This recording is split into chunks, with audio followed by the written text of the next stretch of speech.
Milton Robinson is a 79-year-old widower who lives by himself and often goes to city council meetings. He also gets help from his daughter, Denise. One day, something extraordinary happens in his quiet backyard in New Hampshire.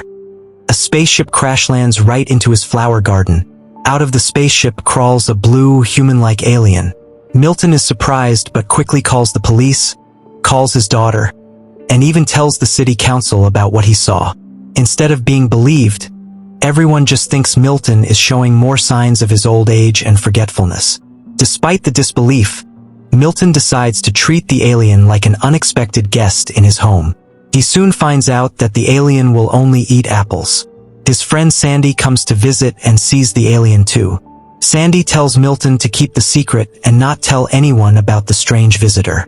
Another elderly neighbor, Joyce, also sees the alien. Sandy chooses to name the alien Jules, but Joyce prefers to call him Gary, after her favorite singer-songwriter. Jules, the alien, starts trying to repair his spaceship, but he is very slow at it. Meanwhile, Denise, Milton's daughter, hears about her father's unusual behavior and sets him up for a mental evaluation. The doctors tell both Milton and Denise that his memory and thinking are getting worse and that he should think about moving into assisted living. This news upsets Milton, and he leaves the evaluation in anger. Not long after, Sandy, who has been working on a project to connect with the town's young people, is visited by a young man at her house. Unfortunately, the young man ends up stealing from her.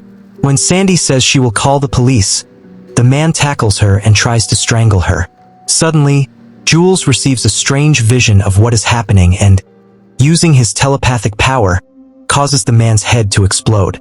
This shocking event draws the attention of the NSA, who have been searching for the crashed spaceship. Later, Milton, Sandy, and Joyce discover that Jules needs 7 dead cats to power his spaceship. Reluctantly, Milton and Sandy set out to find the cats, while Milton worries about his own fading memory.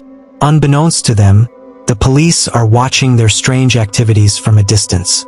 Joyce, feeling sorry for the cats, decides to sacrifice her deaf and blind cat to help repair the spaceship.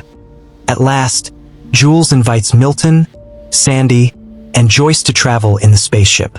Milton thinks about accepting the offer, but then he receives a phone call from his daughter, which makes him hesitate. Before he can decide, the NSA bursts into his house. With no time to lose, Milton, Sandy, and Joyce quickly escape in Jules's UFO.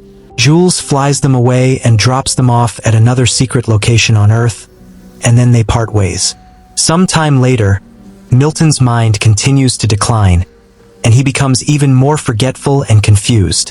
One day, much later, Jules visits Milton again, leaving the old man with more questions and memories of the strange adventure he once had.